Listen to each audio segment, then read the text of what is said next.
Hey everyone, One Big Boss here. As you can tell by the title of the video that you clicked on, we're talking video games, but more specifically, retro game collecting. And is it worth even doing it anymore? This is something that gets brought up to me a lot in terms of like people asking, hey, how do I go about retro game collecting? Where do I start? What system should I start with the most? And me being the typical Italian, I will answer a question with a question. And they'll ask me that and I'll say, well, why do you want to collect retro games? Why do you want this system? And a lot of people are like, I don't know. It's true. A lot of people don't know why they want to collect retro games. And many people see the wall that I have behind me and everything, and they think that, oh, like I want a room like that. That'd be so cool to have a room like that. And in many ways and everything, it is cool. It is, but it's expensive. See, that is from a lot. That is my childhood on that wall, okay? Buying all the games I bought as a kid, getting all the games I got as a kid for like Christmas and birthdays and just for whatever other reason from like relatives or games I bought off of friends back in the day when I saved enough money. Like, that's where I collected games and had a lot of fun with that. But now in 2022, it's not as fun anymore because it's kind of a ruined hobby.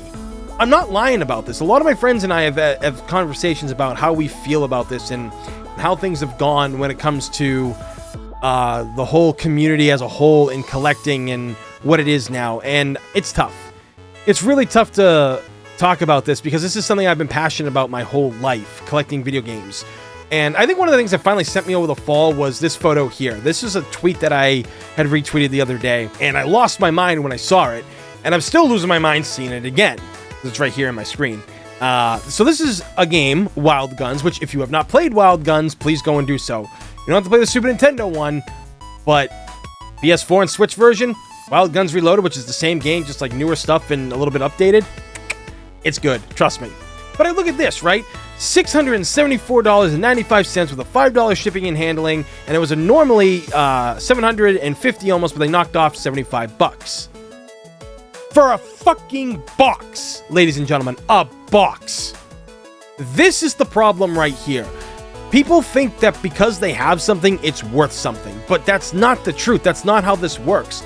You're going to charge that much for a box? You could literally buy 2 Nintendo Switches if you wanted. Or you could buy a Switch and a bunch of games for it, or a PlayStation 5, and maybe a game and a controller. But this is absolutely friggin' ridiculous. And the box isn't even in good shape. It's not sealed in anything. It's been exposed to the elements. This thing, the most I would be willing to pay for something like that is probably $150. And I remember when games boxes used to look like this for $150. This is just, to me, completely wrong on where we're going now. There's multiple factors of why a lot of things are like they are, and I think one of the biggest factors is cell phones. A friend of mine brought this up to me about cell phones, and then he showed me the video made by RTT85 about cell phones and vendors, you know, like retro game stores.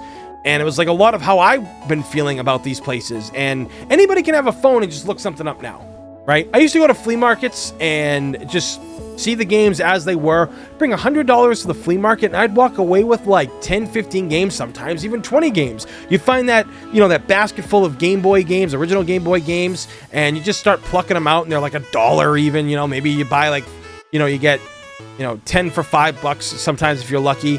But then I remember this one stand. This was about 6 years ago. My friends and I went to the flea market, and this guy's been here for a long time, and he's honestly a piece of shit. He doesn't have his things marked, right? Like, he doesn't have his games marked. So I went up and I saw Castlevania 2, and I said, yeah, can I actually check that Castlevania game? He's like, yeah, here you go. He had it marked as complete in box. I opened it up. There's nothing keeping the game from bouncing around in there, you know? There's nothing like that. There's no manual, no nothing else, just the cartridge. And I looked at the cartridge, and I'm like, it's not in bad shape, and the sticker on the front was kind of worn off. So I asked him, I was like, yeah, how much for all this? And he goes, oh, that's $90. And I'm like, what? And it's like, oh, hold on. Yeah, $90. He checks his phone, and I'm like, the fuck? And I was trying to like talk to like one of my you know, like I was telling people about this story, and a lot of people have told me, oh, Tony, you know, he probably had it all on his phone, you know, to keep track of his records. I'm like, no.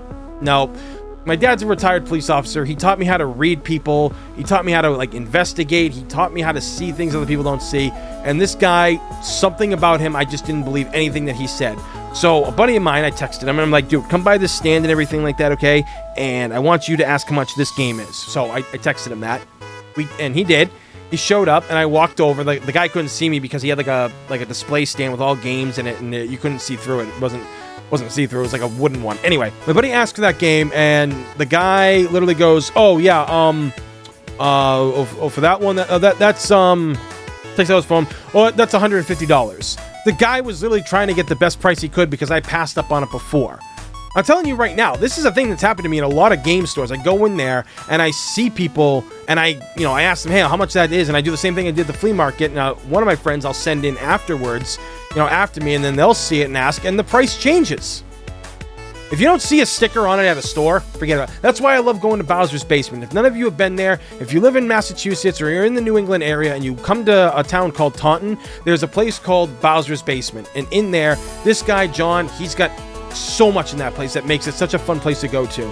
He's got retro games, he's got newer games, he's got guides, he's got posters lining up on the wall with numbers so you can pick one out at the front and buy one off of them. He invested so much into the store over the years and has done a great job with the place. It's really a fun place to go because unlike these places, he doesn't overcharge. He does a really good job. I miss places like Funkoland when I was younger. I'd walk into Funkoland and I could pick up a game from last generation that nobody wanted anymore because it was last generation. You pay peanuts for it. Peanuts! You'd pay nothing.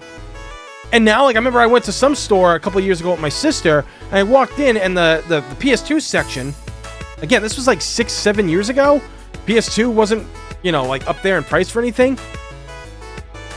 They wanted $15 for no-name PS2 games, and I'm like, get the fuck out of here, man. I ain't paying that, and especially when I saw the Madden games, I'm like, you want $15 for Madden 2002?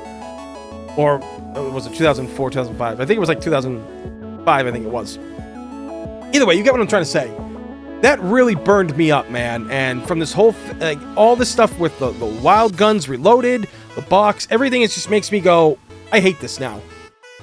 I hate the thing that I love. Now, don't get me wrong.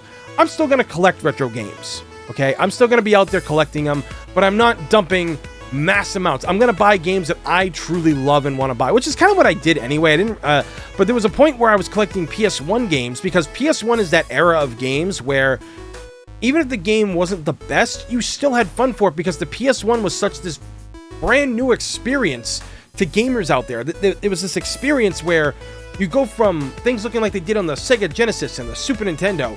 PS1 was just this you had to be there to experience it back in the day. But to see all that, and then I buy like pool games and everything. I'll buy even some sports games, just to see how it was. And I love that. But the fact of it is, retro gaming isn't what it used to be. Phones and eBay have ruined it. Like I said, if you want to get reproduction carts, go ahead, save yourself some time. Wall. If you want a wall like this or like a shelf, load it up with things you love. Okay, load it up with some figures, some reproduction carts. And if it's a game you truly feel passionate about, then yeah, drop the money. But a lot of people want to go out and start collecting Sega Saturn games, and I'm like, whoa, dude, you can if you want, but do you have the money? I ask all the time, do you have the money for this? Sega Saturns can go anywhere between $80 to over $100 for the system itself, but the games, really good games, are expensive. Look up what they go for on eBay for a lot of these games. It's absolutely disgusting how much a game on eBay that's really good, a really good Sega Saturn game. And again, it's just how did we get to this point? That's the real thing. How did we get to this point where we allowed these things to be worth that? Seriously, when did this happen? I personally don't really understand it myself. I can't figure it out, but I think at the end of the day, it really upsets me that we're living in a world where something so fun is kind of taken away in many things. Like I tell people, just get RetroPies, just figure out emulation, mod your consoles, get a console that can fit an SD card into it, load it up with ROMs, play it on the hardware that way, because something like this, it ain't easy to get these days, ladies and gentlemen, and a lot of games that are being priced what they are shouldn't be. So that's my 2 cents. You guys have heard what I've had to say about this. This is a serious video for me because I've built this channel on retro gaming as well as new gaming, and people for years were always trying to blame YouTubers out there and everything, but it's just not the case here. If you guys really want to get into this, then I'll help you the best way I can. But again, it's expensive. But ROMs and emulation, especially if you just want like that original era of like NES, Super Nintendo, Genesis, even Sega Sega Genesis, Sega Dreamcast, PS1. There's emulators that work really good. PS2 and a lot of later ones kind of get a little bit iffy, but either way, you guys, I'm not going to stop retro game collecting, but I don't blow all the money that I used to, because I said I could walk into a flea market with $100, walk away with 10 games, 15 games, sometimes even 20. Nowadays, I'm walking away with just 1 game, maybe 2 if I'm lucky, and it just ain't fun no more. So with that being said, let me hear your 2 cents down below. I want to know what you guys think of retro game collecting. Do you do it?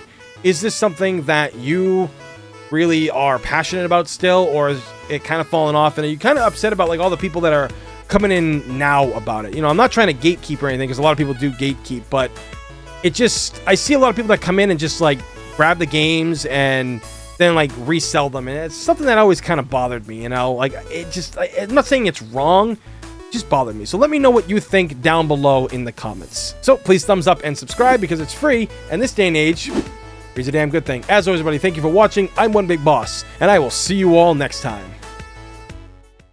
Hey everyone, thanks again for watching this video. If you can give it a like and a share, that'd help my channel out big time. Follow me on Instagram and Twitter, where I'm most active. Links down below in the description. Also, make sure you click the bell to get notified when new videos are posted and when I go live for streams here on the channel, which I do regularly. If you want to become a Patreon to help me out, you get cool perks just for joining, such as early access to reviews and monthly hangouts on my Discord with me. Many thanks again, guys. Greatly appreciate it.